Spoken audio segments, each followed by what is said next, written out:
시편 101편입니다. 101편 말씀을 가지고 함께 생각해 보겠습니다. 이 시편은 왕의 대관식 때 왕이 하나님 앞에서 약속하는 내용입니다. 왕위를 새로 받는 거예요. 그러면서 왕이 앞으로 하나님 앞에 이렇게 하겠습니다 라고 하는 그런 시입니다. 그런데 시편 기록자는 혼자서만 하나님 앞에 바로 서겠다라고 하지 않습니다. 자신과 공동체를 함께 하나님 앞에 바로 세우겠다는 것입니다. 이 말씀을 보면서 우리는 어떻게 우리와 우리 공동체를 하나님 앞에 바로 세울지 생각해 보도록 하겠습니다. 첫 번째로 1절은 찬양입니다. 두 가지를 찬양하고 있죠. 한결같은 사랑과 정의를 노래한다고 했는데 이 사랑은 그냥 사랑이 아니고 한결같은 사랑입니다. 이 두 가지는 하나님의 속성입니다.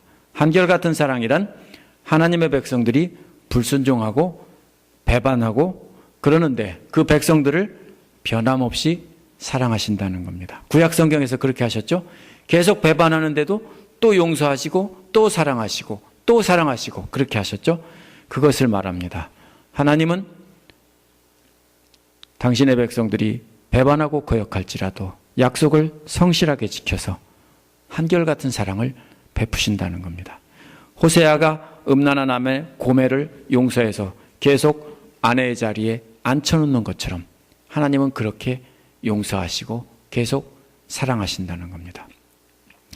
두 번째 정의라는 말은 원래 왕이 악한 자는 심판하고 선한 자들은 구원해 주는 것이 바로 정의라는 말입니다.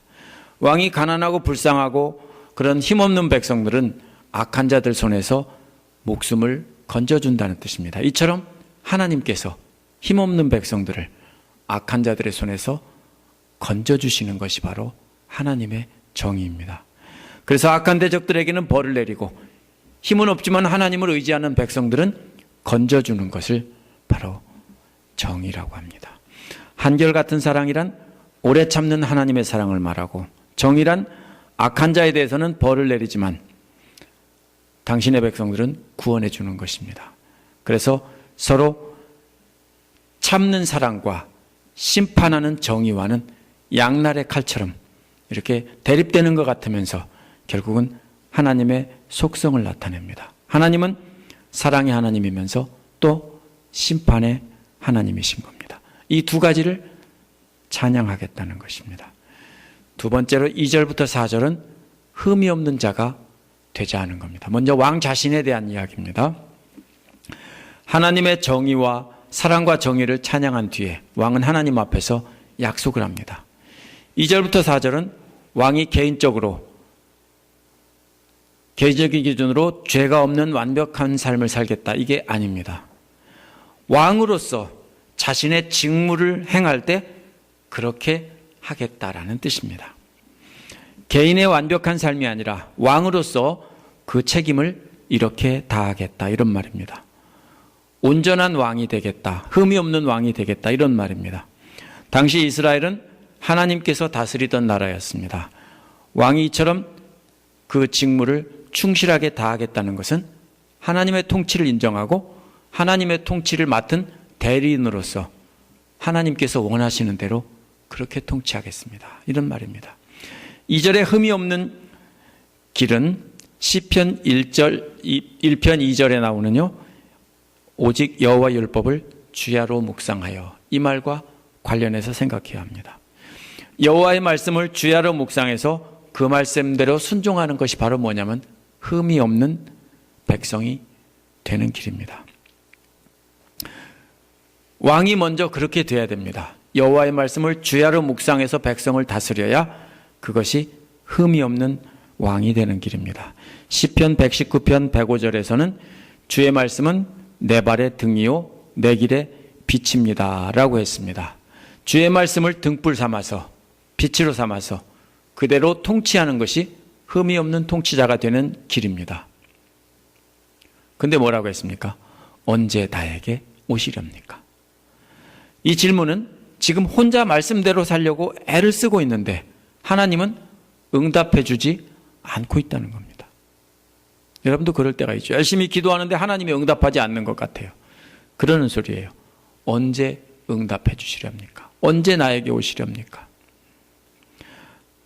그래서 하나님이 응답하시고 하나님께서 함께 하시기를 간절히 소원하는 것입니다. 오늘날 우리에게는 성령께서 오셔서 함께 계십니다. 예수 그리스도를 영접하고 성령 하나님께서 우리와 함께 하셔야만 우리는 흠이 없는 삶을 살 수 있는 것입니다. 주의 말씀을 늘 등불과 빛으로 삼아 산다는 것이 어떻게 사는 것입니까? 첫째로 3절에 보면 불의한 일은 쳐다보지도 않는 것입니다. 불의한 일이란 아무 쓸모없이 악한 것을 말합니다. 그런 것들은 쳐다도 안 보겠다는 겁니다. 여호와의 말씀을 등불 삼아 통치한다는 것은 쓸모없는 악한 일은 쳐다도 안 본다는 것입니다. 또 거스르는 행위를 미워한다는 것은 우상 숭배하는 자들을 미워한다는 뜻입니다. 그런 쓸모없는 일은 쳐다도 안 볼 뿐 아니라 그런 행위를 하는 사람들도 미워한다는 거예요. 다 같은 말이에요. 쓸모없는 일이 뭐예요? 우상 숭배예요. 그런 거는 쳐다도 안 본다는 것이고, 그리고 그런 사람들도 역시 미워한다는 거예요. 역시 쳐다도 안 본다는 거예요. 우상 숭배하는 일이나 우상 숭배하는 사람이나 또 그런 일에 집착하지 않는다는 말은 뭡니까? 우상 숭배가 자기 근처에도 얼씬도 못하게 한다는 소리입니다. 쓸모없는 악한 일은 우상 숭배입니다. 우상 숭배는 쳐다도 안 보고 우상 숭배하는 자는 미워하고 우상 숭배는 자기 근처에도 못 오게 한다. 이것이 바로 뭐예요?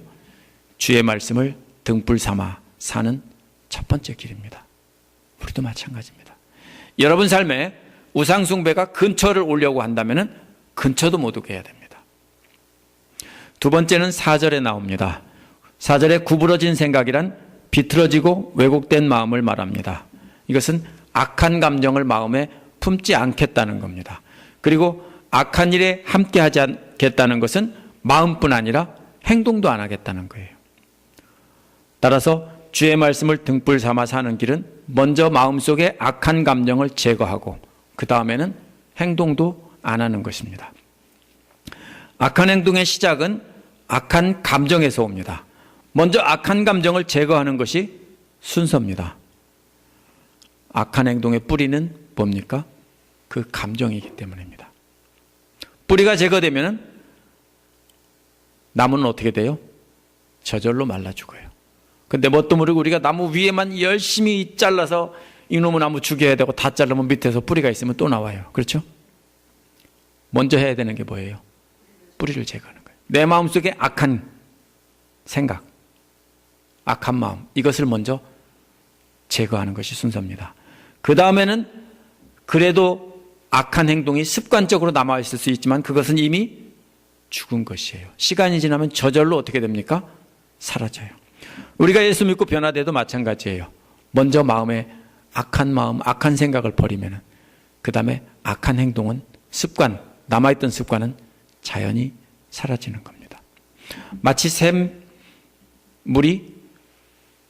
예를 들면 미시시피 강이 어디서 시작되냐면 작은 샘에서부터 시작됩니다. 올라가면은 샘에서 샘물이 흘러나오는 것이 강물이 되고 그것이 모여서 이렇게 됩니다. 그런데 이 강물을 막는다고 이 물을 열심히 막으면 강물이 막힙니까? 넘쳐버리는 거죠. 근데 그 샘의 근원을 완전히 없애버리면 어떻게 됩니까? 물의 시작점을. 그러면 자연히 밑에 있는 물도 나중엔 다 없어지는 겁니다. 그래서 먼저 없애야 될 게 먼저 뭐예요? 우리 마음의 속에 자리 잡고 있는 악한 생각입니다. 우리가 악한 행동이 겉으로 나오는 것이 우리는 행동만 주목해요. 내가 이거 하지 말아야지, 이거 하지 말아야지가 아니라 마음속에 악한 생각이 자리 잡고 있기 때문에 계속 우리가 악한 행동을 하는 겁니다. 그래서 먼저 우리 마음에 악한 것을 먼저 뿌리채 뽑아 생각까지 제거해야 되는 겁니다. 그래서 시편 기자가 말하는 흠없는 왕이 되는 길은 뭡니까? 하나님 말씀을 주야로 묵상해서 그 말씀대로 통치하고 우상 숭배는 근처도 못 오게 하는 겁니다. 그리고 마음속에 악한 감정과 행동까지 완전히 뿌리채 뽑겠다는 겁니다. 그래서 자기가 흠이 없는 왕이 되겠다. 이걸 다짐하고 있는 겁니다. 여러분도 여러분은 왕은 안 되겠죠? 왕은 안 돼요.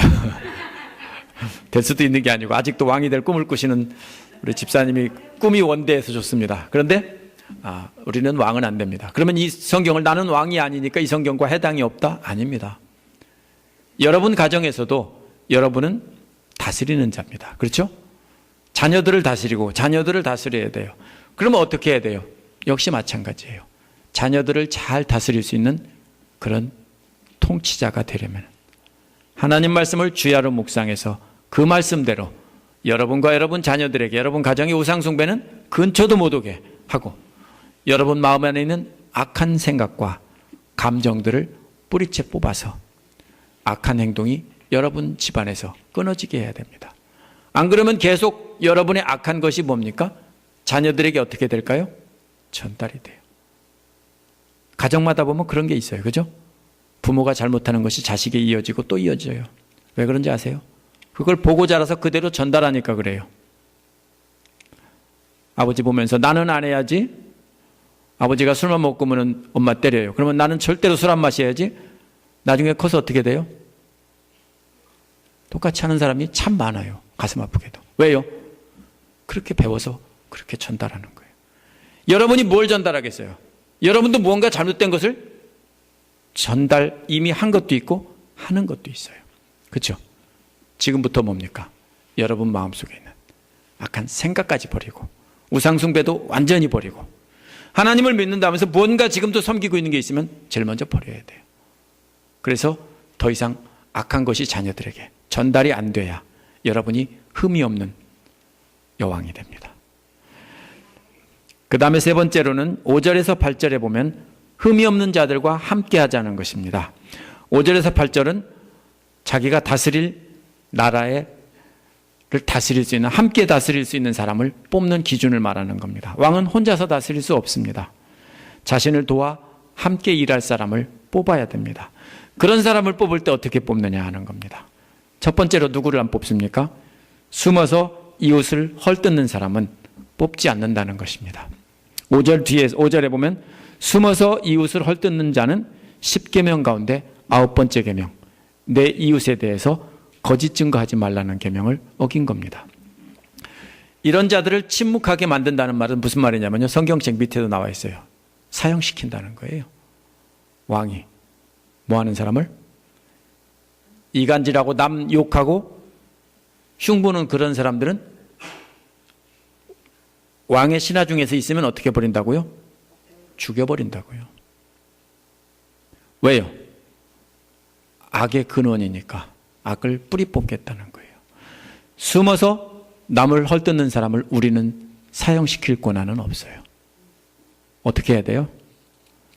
만약에 믿음이 좋은 사람이 계속 그렇게 헐뜯고 다니면은 상대하지 말고 없는 자처럼, 유령처럼 그냥 놔두세요. 그런 사람과 가까이 하다 보면 어떻게 됩니까? 같이 소곤소곤 하면서 똑같이 악을 행해요. 죽을 죄예요. 하나님의 계명을 어기는 죽을 죄예요. 절대로 다른 사람의 헐뜯는 말을 하지 마세요. 두 번째로는 눈이 높고 마음이 오만한 자를 뽑지 않는다고 했어요. 그대로 둔지 않는다는 것은 반드시 벌한다는 거예요. 이게 뭐냐면요, 교만한 자인데요, 이 사람들은 뭡니까? 백성들을 억압하는 사람이에요. 힘이 없는 사람들을 억압하는 사람이에요. 누구 그렇죠? 높은 자리에 앉혀주면은 낮은 사람들을 억압하고 괴롭히죠.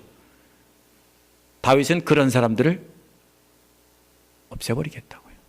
뽑지 않고 반드시 벌하겠다고요. 여기서는 죽인다고까지는 안 했습니다. 그보다는 조금 덜한 건가 봐요. 그죠? 이웃에게 속닥속닥 남에게 거짓 증거하는 것보다 조금 나은가 봐요. 이건 죽을 죄는 아닌 것 같아요. 교만한 사람. 잠언 21장 4절에 보면 눈이 높은 것과 마음이 교만한 것과 악인 형통한 것은 다 죄다. 이게 악인들의 특징이에요. 남 흉보고 교만하고 이런 것이, 악인들이 형통하는 것이 다 죄예요. 악인들이 잘 먹고 잘 사는 거 다 죄예요.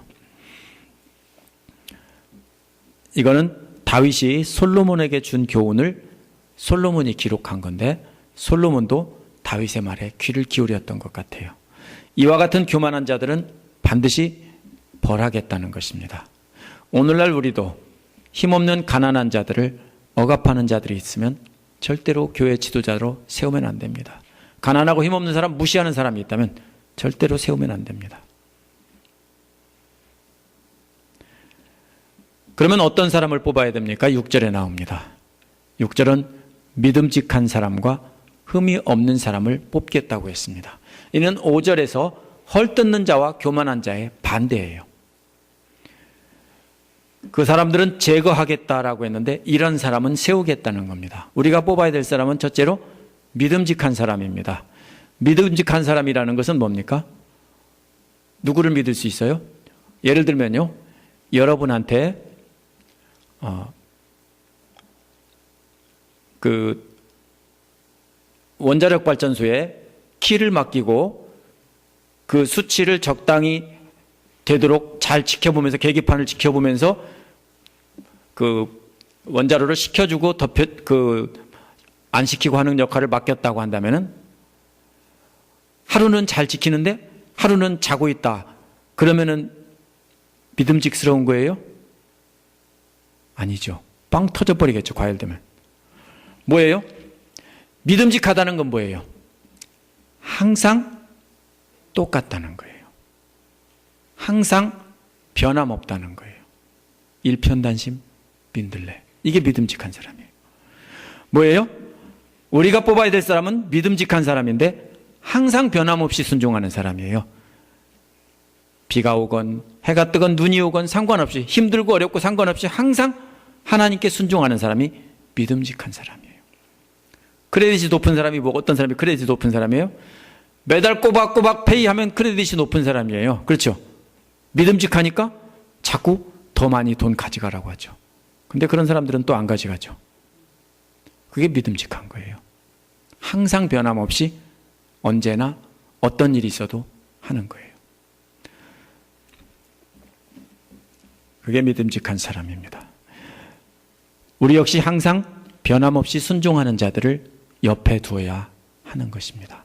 그런 사람과 친구를 하고, 그런 사람과 함께 신앙생활하고, 그런 사람과 함께 교제를 해야 되는 것입니다. 이런 사람들은 한결같은 하나님의 사랑에 보답해서 한결같이 순종하는 사람입니다. 한결같은 사랑의 반대가 뭐예요? 한결같이 하나님을 의지하고 순종하는 거예요. 이런 사람을 뽑아야 돼요. 목회자를 뽑을 때도 그렇고, 여러분 교회 지도자를 뽑을 때, 뭘 뽑을 때 항상 뭡니까? 말 잘하는 사람, 잘생긴 사람. 배우자를 뽑을 때도 마찬가지예요. 처음에는 젊을 때는 뭣도 모르고 뭘 보고 뽑아요? 인물 보고 뽑아요. 실수하는 거예요. 뭘 봐야 돼요? 믿음직한 사람을 뽑아야 돼요. 두 번째로는 흠이 없는 사람이에요. 흠이 없는 사람은 역시 하나님의 법을 주야로 묵상해서 그대로 순종하는 사람인데 뭐가 다르냐? 믿음직한 사람이라는 것은 뭐에 강조된 거예요? 항상 그렇다는 것에 초점이 있는 거예요. 그렇죠? 항상 언제나 그렇다. 이게 믿음직한 거예요. 흠이 없다라는 것은 뭡니까? 시간이 아니라 모든 면에서 순종한다는 뜻이에요. 그래서 앞에 있는 것이 시간적인 개념이라면은 이거는 공간적인 개념이에요. 수많은 율법들이 있는데 그것들을 다 지킨다. 늘 생각하면서. 이것이 바로 흠이 없는 사람이에요. 이와 같이 우리도 하나님 말씀을 주야로 묵상해서 자기를 쳐서 복종해서 모든 면에 그렇게 순종하고 모든 면에 그렇게 항상 지키는 사람들을 우리가 옆에 두고 함께 사귀고 함께 하나님 일을 해야 되는 거예요. 거짓말하고 속이고 이간질하고 자기한테 좋은 말하는 사람들은요, 굉장히 친한 것 같고 좋은 것 같지만 나중에는 반드시 배반할 사람들이에요. 나한테 남 흉 보는 사람은 돌아서서 반드시 뭐예요? 내 흉을 다른 사람에게 또 볼 사람들이에요. 백발백중이에요. 그러니까 그런 사람들은 멀리하고 이런 사람들은 가까이 하겠다. 이것이 다윗 왕이 취임할 때 그렇게 약속하는 거예요. 멀리할 사람과 가까이 할 사람들은 모두 말한 뒤에 7절에서 한 가지 더 말하고 있어요. 그래서 속이는 자들에 대한 것입니다. 이들은 언뜻 보면 거룩한 사람 같아요. 표시가 안 나요. 왜? 거룩한 척하고 행동도 거룩하니까. 근데 사실은 속이는 자들이에요. 이런 자들은 나의 집에서 살지 못한다. 왕궁에서 함께 있지 못한다는 거예요. 내쫓는다는 거예요. 먼저 속이는 자라는 것은 거짓으로 행동하는 자이고, 말로는 거룩한 척하면서 행동으로 속이는 사람들입니다. 행동을 몰래 다르게 하는 사람들입니다. 이게 속이는 거예요. 행동으로 거짓말하는 자라는 뜻입니다. 두 번째로는 거짓말하는 자들이라는 것은 진짜로 말로 속이는 자들입니다. 행동이 아니고. 다윗은 행동뿐 아니라 말까지, 마음속까지 완전하게 갖춘 사람들을 관리로 임명하겠다는 것입니다. 이런 사람이 뭐예요? 위선자. 우리도 행동으로 속이고 말로 속이는 사람들을 분별할 줄 알아야 돼요. 어떻게 분별합니까? 시편 기록자가 2절에서 4절에서 말한 것처럼 먼저 자기 자신이 흠없는 사람이 되어야 됩니다. 먼저 하나님 말씀으로 자기가 항상 하나님을 신뢰하고 항상 모든 면에서 순종하려고 애를 쓰지 않는 사람이라면 다른 사람이 속이는지 안 속이는지 분별할 능력이 없는 거예요. 누가 자동차가 고장난 차인지 사고 난 차였는지 이걸 아는 사람 뭐예요? 자동차 정비 전문가는요, 사고 난 차인데 싹 고쳐놔도 보고 어떻게 해요? 알아내죠. 왜 알아요? 모든 걸 자기가 다 해보고 해봤으니까. 안 그럼 몰라요. 우리도 속이는 사람을 분별하려면 내가 먼저 뭐예요? 하나님 앞에 진실한 사람이 안 되면은 우리는 우리를 속일 사람을 분별할 수 없어요. 그래서 8절에서 이제 다윗은 자신과 관리들뿐 아니라 모든 백성들에게도 하나님의 사랑과 정의를 요구합니다. 자신을 흠이 없게 하고 그 다음에 자신을 도와서 백성들을 다스릴 사람들을 흠이 없는 사람을 뽑았다면 마지막으로 해야 될 일은 모든 백성들이 흠이 없게 되게 하는 것입니다. 그래서 바울은 다음 단계에서 다윗은 땅에서 악인들이 입을 다물게 하고 자기가 다스리는 땅에서 악인들이 입을 다물게 하고 사악한 자들을 주님의 성에서 끊어버리겠다라고 했습니다. 아침마다라는 말은 뭡니까? 왕이 하루를 언제 시작해요? 아침에 시작하는데 그때 맨 먼저 그 일 먼저 하겠다 이런 뜻이에요. 맨 먼저 하나님의 한결같은 사랑과 같이 용서로 다스리겠다는 겁니다. 그리고 악한 자들은 정의로 다스려서 모두가 흠이 없는 자들은 축복해주고 칭찬해주고 인정해주고 악인들은 벌하겠다는 거예요. 그래서 하나님의 백성 전체가 다 흠이 없는 자들, 하나님을 절대적으로 항상 신뢰하는 자들이 되게 하겠다는 거예요. 그래서 또 공동체 전체가 뭐합니까? 하나님의 사랑과 정의를 노래하게 하겠다. 이것이 시편 기자가 다윗이 왕이 되면서 쓴 노래입니다. 오늘 말씀을 정리해 보겠습니다. 시편 기록자는 먼저 말씀으로 자신을 흠이 없게 되게 하겠다라고 했습니다. 이는 자신이 모든 면에서 완벽해진다는 뜻이 절대로 아닙니다. 그렇게 될 수 없어요.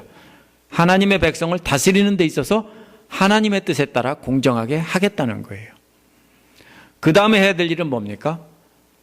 악인들을 멀리하고 흠이 없는 자들을 뽑아서 가까이 두겠다는 거예요. 누구를 보면 알 수 있어요? 친구를 보면 그 사람을 알 수 있어요. 맞죠? 그 친구가 어떤 사람과 어울리느냐 보면 알 수 있어요. 신앙인도 마찬가지예요. 어떤 신앙인들과 어울리느냐를 보면 그 사람을 알 수 있어요. 그러므로 뭡니까?